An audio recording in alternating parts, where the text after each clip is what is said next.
Hi everyone. In this short video I'll introduce you to the concept of chemical sediment and some of the basic chemistry that governs its formation. Chemical sediment is sediment that precipitates from water, or more formally from an aqueous solution that contains many dissolved substances. It is these dissolved substances that precipitate out into solid minerals and form particles of chemical sediment. The precipitation of a mineral from aqueous solution involves the formation of a solid phase from that aqueous solution, in other words, whatever liquid. This is a good example, shown in this short video here, the precipitation of aragonite, which is a form of calcium carbonate, by evaporation of a solution of vinegar that has dissolved some dolomite in it. So if we watch this,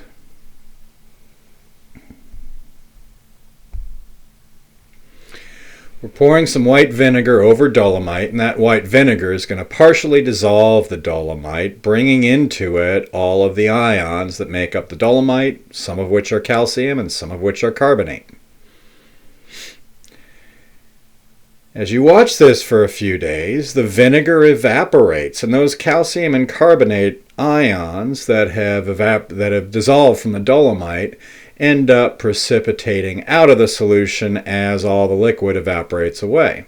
And so what you end up with are these popcorn-like crystals of aragonite that coat the sides of the container and also have grown on the top and the sides of the dolomite that sat within the vinegar. Okay, so in order to understand how we can predict what's going to come out of a liquid and what's going to dissolve into that liquid, we need to know some basic chemistry. And so let's start with the concept of dynamic equilibrium. Dynamic equilibrium is what happens if you get a chemical reaction that can go both forwards or backwards. And as an example here, I've just given you if A plus B equals C plus D, where A, B, C, and D are any ionic or chemical compounds that you want to make them, and where the equation is balanced. So if you've got an equation like this that balances out and that can run both forwards and backwards as shown by the equal sign, then adding A or B or both of them to solution will tend to push the equation to the right. And adding C or D or both of those will tend to push the reaction to the left. And to help you visualize how this works, there's a little seesaw model that I have in the upper right hand corner, and I've animated that. If we add more A and B, the seesaw will tilt too much to the left, and we'll need to transfer some A and B to C and D to balance out the seesaw again.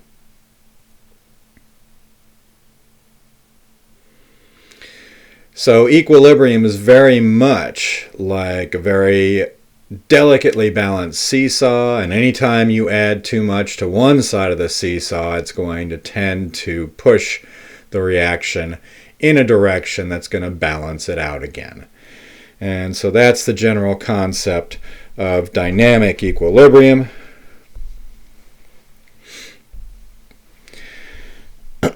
Now I want to talk a little bit about the concept of an equilibrium constant. In the seesaw model up here, we basically assumed that the seesaw is in balance if we have the same number of A, B, and C and D on either side. But in most cases, a reaction like this doesn't reach equilibrium with the same amount of A and B as there is C and D. Instead, what you end up having in equations like this is that the rate of the forward reaction will be different than the rate of the reverse reaction, and I'll just draw those in. There's the forward reaction, there's the reverse reaction. If those reaction rates are different, then that's going to govern the proportion of A and B versus C and D that occur at equilibrium. And I think we ought to define equilibrium a little bit more precisely. Equilibrium is the state at which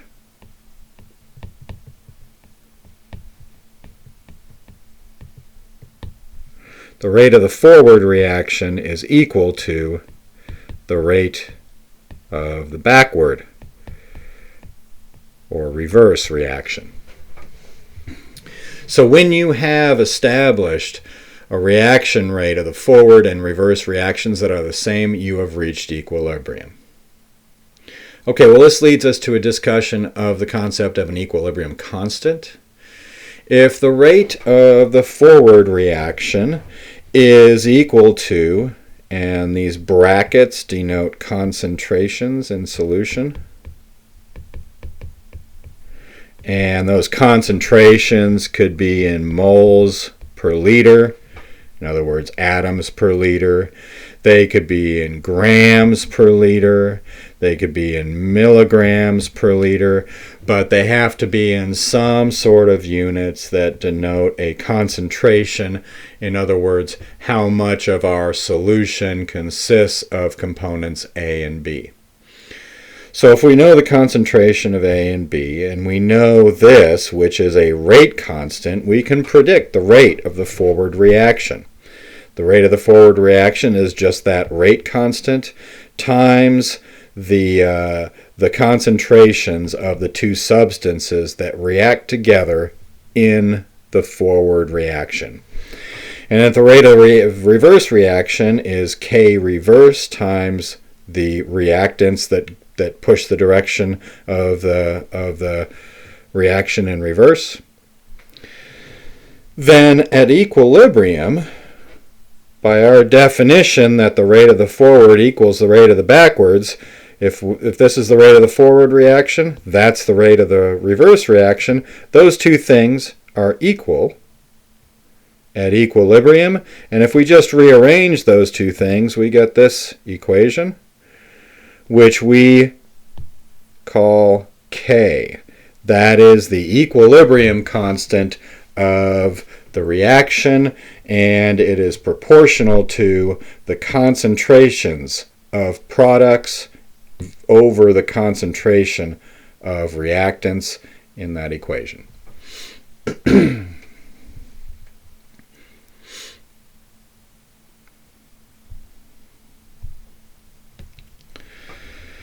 So when we're talking about sediment, we're really interested more in the precipitation of a solid from a liquid, and that's called precipitation. When instead we have a mineral that is soluble in water, we might have this reaction take place to dissolve it in the water in the first place. So here's our solid, P, S stands for solid, and it dissolves into Q and R, which go into aqueous solution. Now this reaction can run both ways. We can take the solid and we can dissolve it, and that forward reaction would be dissolution. Or we can take Q and R and we can run the reaction the opposite way,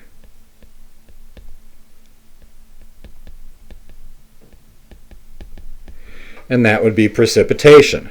Sorry about my horrible writing. So if we have an equation like this,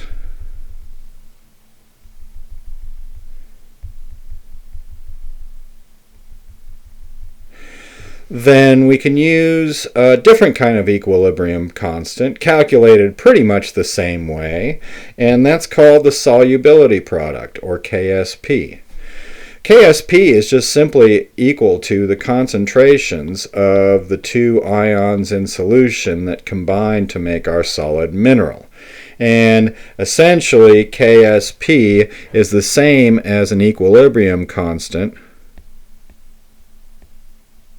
the concentrations of our two ions in solution, the products, over the concentration of our reactant, except for a solid reactant,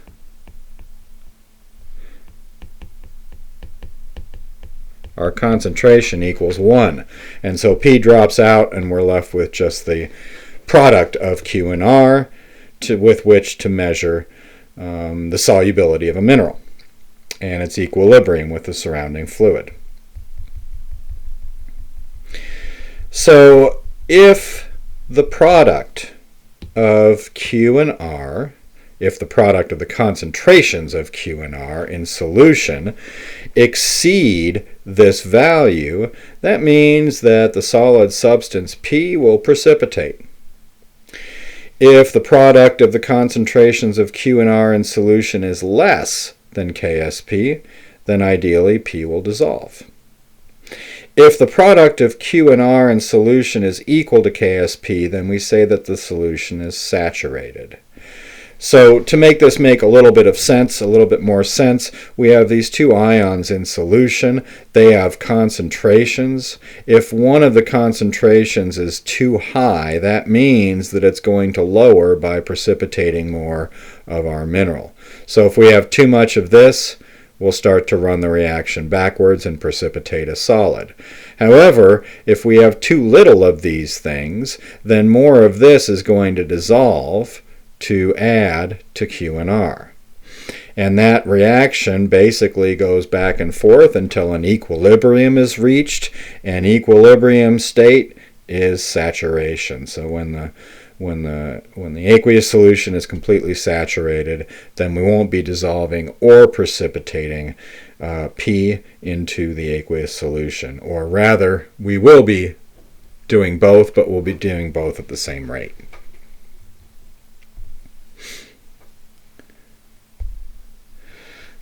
Okay, one more basic chemical concept to consider when we're thinking about chemical sediment is Oswalt's step rule.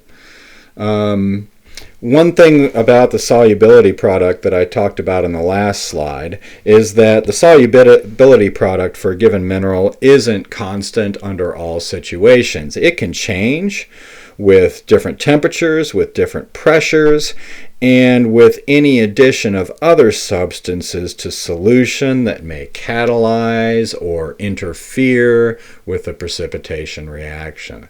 So that KSP that I gave you is just more of an overall guide.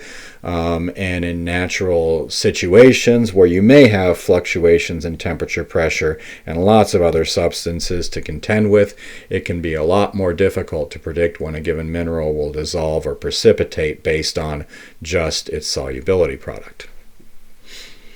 But one thing that seems to be more or less true in all natural environments is just that the mineral phase that forms the fastest is going to form the first. So we talked about the solubility product governing whether or not a mineral will precipitate or whether it will dissolve. But what we didn't talk about is how fast that's going to occur overall. And just because a mineral phase is undersaturated in the aqueous solution surrounding that solid mineral doesn't necessarily mean that it will instantaneously dissolve. Conversely, an aqueous solution can be totally oversaturated with ions to form a certain mineral, but that doesn't necessarily mean that that mineral is going to form.